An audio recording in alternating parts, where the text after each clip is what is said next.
사랑하는 성도 여러분, 오늘도 이렇게 여울이 아름다운 미탄교회, 또 여울보다 더 아름다운 여러분들이 또 함께 오셔서 너무나 감사드립니다.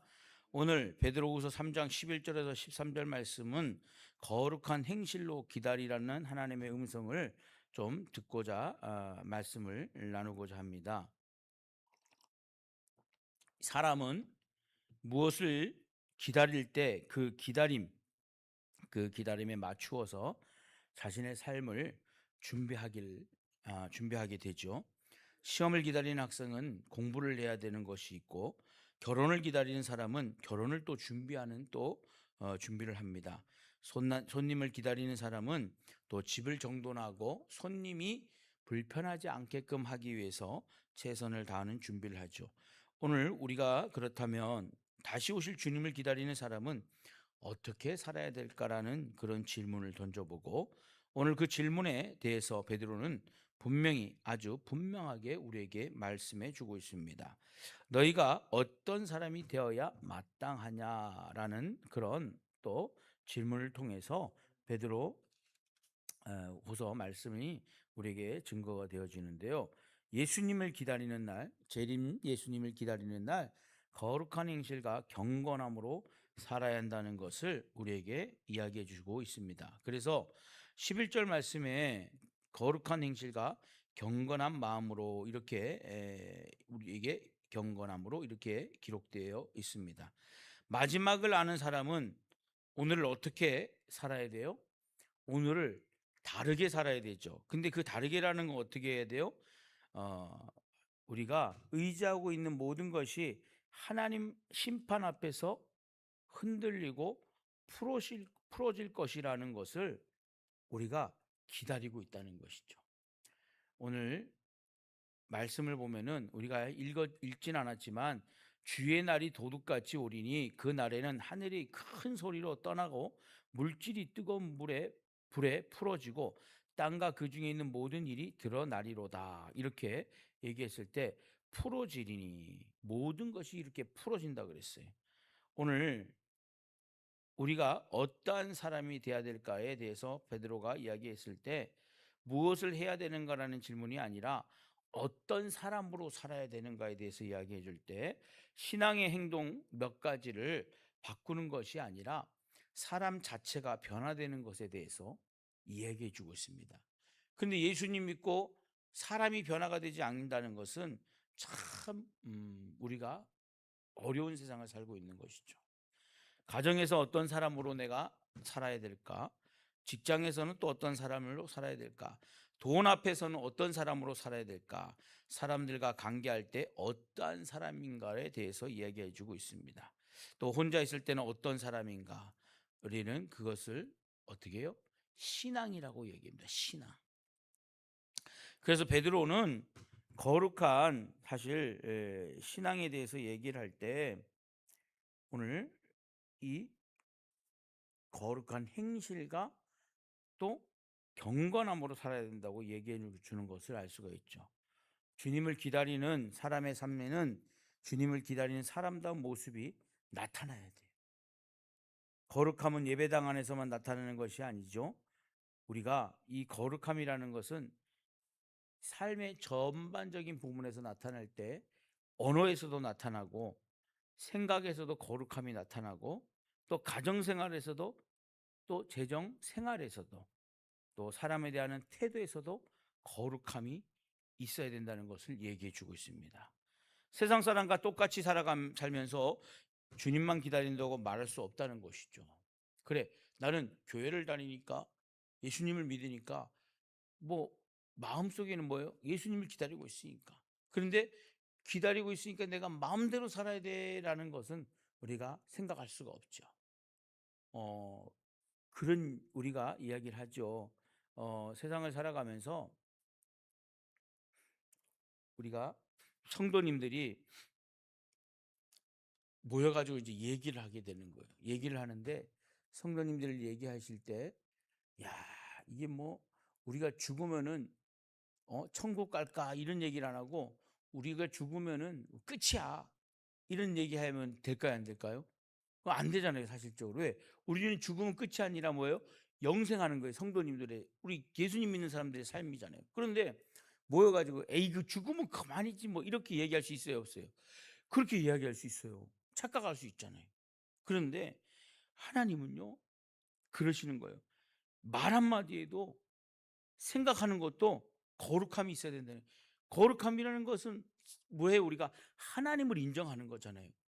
근데 그 거룩함 가운데 에이 죽으면 그만이야. 죽으면 끝이야.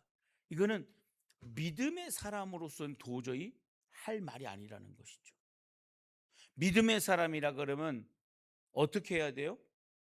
우리가 믿음의 사람이라 그러면 소망을 갖고 살아가는 사람이죠. 그래서 생각에서 말에서도 뭐예요? 우리가 예수님을 기다리는 사람은 예수님을 닮아가는 언어와 행동과 그런 모든 모습에서 나타나야 된다는 거예요. 그러니까 죽으면 그만인 게 아니에요. 죽으면 그만인 게 아니에요. 우리는 소망을 갖고 있잖아요. 우리 믿음을 갖고 있잖아요. 응? 우리가 그렇잖아요.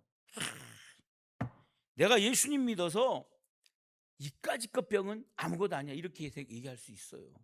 물론 우리가 너무 거기에 대해서 어, 또 과하게 얘기하면 안 되지만, 예? 그까짓 거 뭐 우리가 뭐 예수님 믿는데 우리가 또 너무 그런 것에 치중하고 치우치면 안 되지만 항상 우리가 조심하지만 그래도 뭐요 말하고 행동에서는 소망을 닮은 말과 행동으로서 믿음의 신앙을 지켜나가는 사람으로서의 삶을 우리는 살아가야 된다는 거예요. 그래서 베드로후서의 오늘 읽었던 12절 말씀에서도 하나님의 날이 임하기를 바라보고 간절히 뭐라 그래요?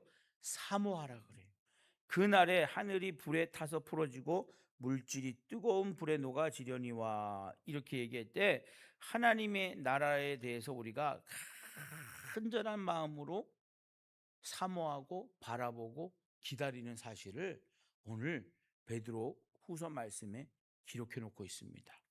그래서 주님의 날을 기다리는 것은 우리가 가만히 앉아 시간을 보내는 것이 아니라 소망을 품고 오늘을 살아내는 적극적인 삶이 필요한데 그 적극적인 삶이 뭐예요?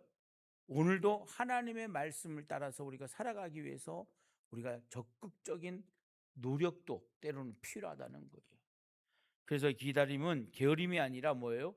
준비를 해야 돼. 준비. 아까도 말씀드렸지만은 시험을 앞둔 학생은 뭘 해야 돼요? 공부를 해야 됩니다. 공부. 그게 준비예요. 또 결혼을 준비하는 사람들은 뭘 준비해요? 결혼을 준비하는 거예요. 손님을 맞이하기 위해서 손님을 맞이할 준비를 하는 것처럼 오늘 우리는 예수님이 우리 이 땅에 오셨을 때 우리의 삶이 방종하게 살아가는 것이 아니라 하나님 앞에 기쁨으로 하나님을 맞이할 수 있는 예비된 신부의 모습으로 살아야 되죠. 그렇게 준비를 하는 것이죠. 예? 그래서 우리는 이 재림 신앙이 어떤 신앙이에요? 오늘 오실지 내일 오실지 또 한 달 뒤에 오실지 1년 뒤에 오실지 우리는 알아요 몰라요? 아무도 몰라요. 정말로 몰라요. 여러분 우리가 이렇게 살아가지만 2026년을 살아가지만 2027년도 지금 벌써 계획을 하려고 준비하는 사람들이 있어요. 벌써 더 빠른 사람은 뭐 2026년 딱 하면은 2027년을 벌써 준비하는 사람들이 있잖아요. 그런데 여러분 하나님이 오시는 날, 예수님이 오시는 날, 재림 예수님이 오시는 날 우리가 알아요 몰라요? 아무도 몰라요. 그걸 아는 사람은 뭐예요? 사입이고 이단이에요. 예수님이 오시는 날은 우리나라에 뭐 고인이 됐지만 조인규 목사님도 모르는 거예요. 뭐 빌리그레암 목사님도 모르는 거예요. 존 웨슬리 감리교회 여러분 존 웨슬리 목사님도 모르는 거예요. 아무도 몰라요. 예수님 재림하신 날은 아무도 몰라요. 내일 재림 예수님이 오실지 오늘 밤에 오실지 알아요 몰라요? 몰라요. 그렇기 때문에 우리가 사실적으로 우리가 지금 편안하게 살아가지만 재림 예수님을 생각한다 그러면 오늘 여러분 우리가 뭐예요? 우리가 이렇게 편안하게 사는 것도 하나님께서 주신 마음이 담대하기 때문에 살아가는 거지. 그렇지 못하면 오늘도 여러분 어떻게 막 그런 게 있잖아요. 막 예수님이 언제 오실 줄 알고 막 오늘도 막 그냥 막 율법으로 막 살고 오늘도 막 당황해서 그런 사람들이 있잖아요. 근데 그렇게 준비하는 것은 아니지만 마음으로 준비하고 있죠. 뭐예요? 하나님 앞에 오늘도 예배로, 기도로, 찬양으로 또 말씀을 보면서 준비할 수 있는 그런 삶이 된다는 거예요. 그래서 우리가 거기에 막 얽매여 가지고 살아가는 것을 하나님께서 원하시는 게 아니라 이 종말을 준비하는 사람도 언제 오늘 저녁이 될지 오늘 밤이 될지 내일 아침이 될지 뭐 1년지 10년지 100년지 1000년 뒤에 오실지 모르는 예수님이시지만 우리가 그 시간을 우리가 결정할 수 있는 건 없습니다. 그러나 오늘 내가 뭐예요? 오늘 하나님 앞에 내가 드려야 할 기도가 있다면 하나님 앞에 기도해야 되죠. 문제를 놓고 해결해 달라고 기도해야죠. 하나님 앞에 우리가 해야 될 선한 일이 있다면 미루지 말고 복음을 전해야 될 사람이 있다면 복음을 전해야 될 수 있는 믿음의 사람이 되어야 되는 거예요. 그런 삶을 우리가 살아가는 거예요. 예? 그래서 여러분 주님은 반드시 다시 오셔야 안 오셔요? 다시 오셔요. 그런데 내가 아유 그래도 예수님 믿어야지라도 교회 다니시고 예수님 믿고 구원 받으셔야라고 한마디라도 했던 사람하고 한마디도 안 했던 사람은 차이가 있잖아요. 예? 여러분 그래요. 저기 여주 가면은 정말로 유명한 막국수가 있어요. 유명한 거기는 하루 뭐 얼마나 장사가 잘 되는지 뭐 나도 들은 얘기인데 진짜인지 모르겠어요. 아빠 나 자동차 사줘 그러니까 차 사줘 그러니까는 그 아버지가 그러는 거예요. 오늘 하루 팔아보고 그러는 거예요. 여러분 자동차 사려면 오늘 하루 팔아보면은 오늘 하루 매출이 얼마 나와야 돼요? 최소한 몇 천만 원 나와야 돼요. 막국수 팔아가 몇 천만 원 나오는 거예요. 어휴 놀라지도 않으셔. 내 돈이 아니니까. 근데 여러분 보세요. 그 큰 돈, 그런 큰 돈 우리가 있다면 여러분 생각을 해보세요. 어떻게 우리가 살아갈까? 하나님은요 그 사람에게도 복음을 증거하기를 원하시는 거예요. 하나님은 우리가 항상 준비하기를 원하시는 거예요. 우리가 그렇잖아요. 하나님 앞에 기도해야 될 때를 놓치면은 안 돼요. 오늘 우리는 다시 오실 예수님을 우리는 기다리고 있다는 거예요. 다시 오실 예수님을 우리는 오늘도 준비하고 있다는 거예요.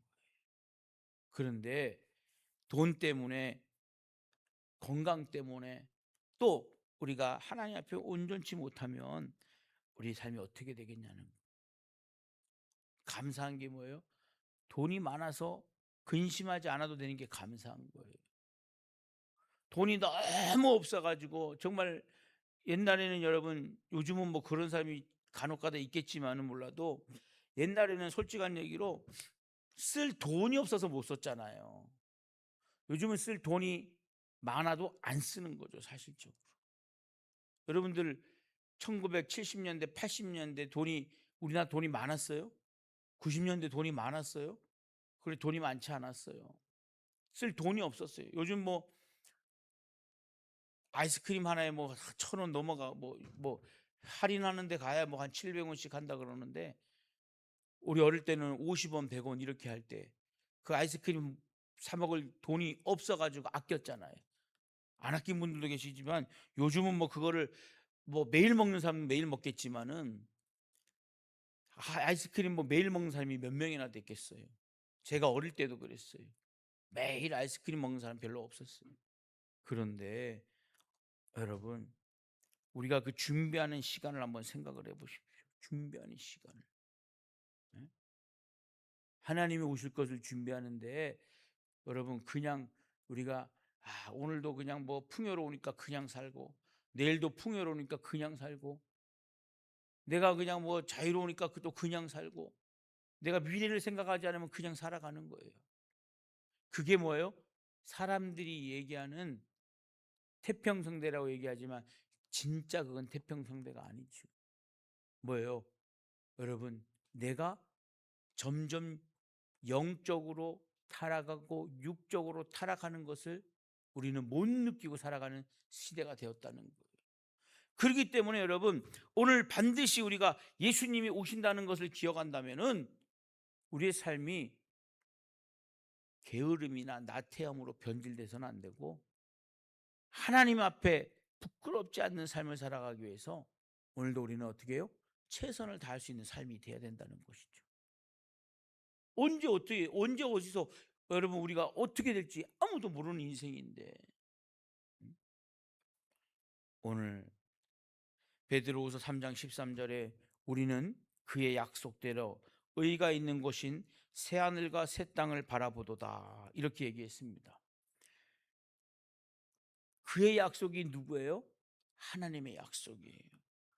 의가 있는 곳이 뭐예요? 하나님의 의가 있는 곳인, 하나님의 의가 있는 새하늘과 새 땅을 바라보는 거예요. 내 의가 앞서면 하나님 나라에 갈 수 있어요, 없어요? 못 가는 거예요. 내 의가 앞서면은 하나님의 나라, 이 하나님의 의가 있는 곳인 새하늘과 새 땅을 바라볼 수가 없는 거예요. 오늘 여러분, 우리는 뭐예요? 천국에 대한 소망을 갖고 살아가는 거잖아요. 아까도 말씀드렸지만은 성도들이 모여가지고 죽음은 끝이야. 여러분, 죽음은 끝이 아니에요. 영원한 생명이 기다리고 있어요. 바로 하나님의 의가 있는 새하늘과 새 땅에서 우리는 살아갈 준비를 하고 있다는 사실입니다. 그래서 11절과 12절에 풀어지고 녹아지는 세상을 등장하는데, 새로운 세계가 등장하는 그 세계가 새하늘과 새 땅, 우리의 최종적인 소망이 바로 새하늘과 새 땅이라는 것이죠. 사랑하는 성도 여러분, 마지막 소망은 이 세상이 아니에요. 우리가 세상에서 아무리 좋은 것을 얻어도 그것은 영원할 수가 없어요. 영원할 수가 없어요. 돈도 지나가고, 건강도 지나가고, 명예도 지나가고, 권력도 지나가고, 사람의 박수도 지나갑니다. 그러나 하나님의 약속은 지나가지 않고, 변질되지 않고, 변화되지 없어 하는 하나님의 그 놀라운 은혜를 베드로가 이야기하고 있을 때, 그게 베드로가 얘기하는 게 뭐예요? 그의 약속대로, 그의 약속이 하나님의 약속이라는 거예요. 사랑하는 성도 여러분, 우리의 소망은 우리의 능력에 달려 있는 것이 아닙니다. 우리의 소망은 뭐예요? 하나님의 약속에 있다는 거예요. 하나님이 약속해 주지 않으셨으면 우리는 새하늘과 새 땅을 갈 수 있어요, 없어요? 갈 수가 없다는 거예요. 하나님이 창조하신 세상, 하나님은 우리가 살고 있는 이 세계도 창조하시고 이 땅도 창조하셨지만은, 하나님은 우리가 영원할 수 있는 그 땅, 새하늘과 새 땅, 하늘과 새 땅도 우리를 위해 약속해 주신, 준비해 주신 땅이라는 거예요. 그 세상이라는 거예요. 오늘 그래도 우리는 그 새하늘과 새 땅을 약속하신 하나님의 말씀을 믿고, 우리의 고난 가운데서도 낙심하지 않고 하나님 앞에 의가 있는 그 나라를 약속해 주신 땅을 바라보면서 우리는 세상의 불의 때문에 절망하지 않고 살아갈 수 있는 하나님의 일꾼이 되었다는 사실입니다. 사랑하는 성도 여러분, 그래서 우리는 어떻게 살아야 됩니까? 오늘 이 베드로 선지자가 이야기할 때 거룩한 행실과 경건함으로 살아가는데, 예수님을 기다리는 사람답게 세상에 물들지 말고 말씀에 물들어 가지고 말씀으로 충만한 삶을 살아야 된다고 이야기해 주고 있습니다. 그래서 뭐예요? 깨어 있어라. 깨어 있어라. 언제 오실지 모르고 언제 우리에게 나타날지 모르기 때문에 영적으로 잠들어서는 안 된다는 것을 이야기하고 있습니다.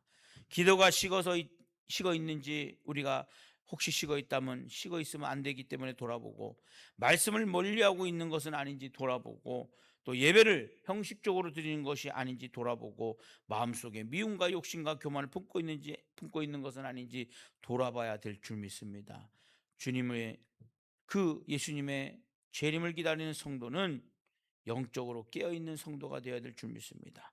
그리고 소망을 가지고 살아갈 때 우리의 소망은 뭐예요? 새 하늘과 새 땅입니다. 멸망이 아닙니다. 우리는 멸망될 존재가 아닙니다. 의가 있는 하나님의 나라에 들어가야 될 하나님의 일꾼이라는 것이죠. 지금의 눈물이 마지막이 아니고 고난이 마지막이 아니고 실패가 마지막이 아니로 하나님께서 준비한 새하늘과 새 땅이 기다리고 있기 때문에 그 땅에 가야 우리는 마지막으로 우리는 승리자가 될 수 있다는 사실입니다. 사랑하는 성도 여러분, 우리의 삶을 한번 돌아보실 때 나는 주님을 기다리는 사람답게 살고 있는가라는 것을 오늘 한번 되짚어 보시길 당부드리겠습니다. 나는 어떠한 모습으로 주님을 맞이할 것입니까? 우린 여러분 주님을 어떻게 맞이하실 겁니까? 그리고 우리는 소망을 기다리는 사람이라는 것을 명심하시고 살아야 될 줄 믿습니다. 그래서 우리는 더 오늘 한번 주무시기 전에 한 번 더 기도하시고 또 주무시기 전에 말씀 한 구절이라도 더 한번 보시고 또 한 사람이라도 용서할 수 있는 사람이 있다면 용서하시고 한 사람에게도 복음을 전할 수 있는 삶이 돼야 될 줄 믿습니다. 그래서 여러분 저는 너무나 감사한 게 우리 성도님들이 참 사랑이 많다는 걸 또 어저께 또 확인을 했어요. 제가 진짜로 뭐 교회 한 번 빠졌는데 어떤 분이 뭘 가져오시면서 더 위로해 주셨다 그러고 말 한마디도 따뜻하게 해 줬다 이런 말을 들으니까 우리 교회가 정말 소망 있는 교회고 따뜻한 교회고 정말 하나님의 사랑이 넘치는 교회인 거를 제가 깨닫게 되었어요. 야, 여러분 그 모든 행실과 경건함은 하나님이 살아계심을 통해서 우리는 증언자가 되었다는 거예요. 증거자가 되었다는 사실을 기억하시고 오늘도 여러분 우리의 마음이 세상에 있는 것이 아니라 하나님께서 우리를 붙들어 주고 계신다는 사실을 기억하시고 오늘도 마음으로 깨어 기도하시고 말씀에 순종하는 여러분이 되어서 새 하늘과 새 땅을 바라보며 소망을 잃지 않는 우리 미탄교회 성도님들 다 되시기를 당부드리겠습니다. 그래서 아버지 하나님께서 우리 모두가 점도 없고 흠도 없이 평강 가운데 주님께 발견되는 그런 주님을 맞이하는 복된 성도들 되시기를 예수님의 이름으로 축원합니다.